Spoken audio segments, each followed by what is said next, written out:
Граничниот премин Златарево на македонско-бугарската граница и понатамо е затворен за влез и престој на македонски граѓани. Исклучок се само студентите и граѓаните кои што транзитираат.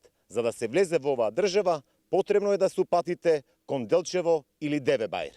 Според информациите од бугарската амбасада во земјава, влез се дозволува на Девебајр и Делчево, при што македонските граѓани треба да исполнат некои од условите што ги бара оваа држава.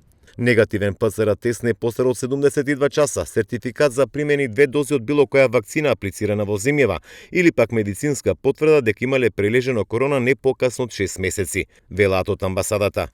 Соседна Грција, влез на нивна територија дозволува само преку граничниот премин Богородица Евзони и тоа од 14 мај. Мерките за влез во оваа држава остануваат непроменети се до 30 овој месец. Еве до граѓаните апелираме да доаѓаат со ПСР тестови или со сертификати за примена 2 дози од вакцината. Влегувањето во другите европски држави зависи од тамошните мерки кои ги имаат воведено самите здравствени власти.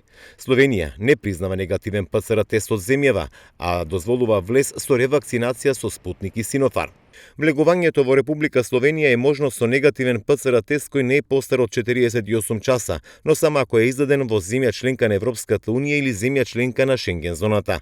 Влезе можен и со потврда за примена ревакцинација преведена на англиски со поминати 14 дена од втората доза. Може и со Спутник и со Синофарм, соопшти од амбасадата на Словенија во земјава. Во Германија пак, според соопштението на германската амбасада во Скопје, во моментов не може да се влезе со потврда со примена двојна доза од Спутник или пак Синофарм. Вакцинацијата мора да биде извршена со една или повеќе вакцини наведени на интернет страната на институтот Паул Ерлих, а тоа е Pfizer, AstraZeneca, Moderna и Johnson.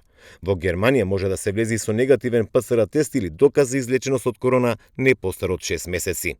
При секое излегување од земјава, пожелно е македонските граѓани да се информираат во амбасадите или пак во Министерството за надворешни работи за актуелните рестриктивни мерки во државите каде што се упатуваат, бидејќи секоја земја има различни мерки за влез на нејзина територија, кои што ги менува на секои 7 или 14 дена.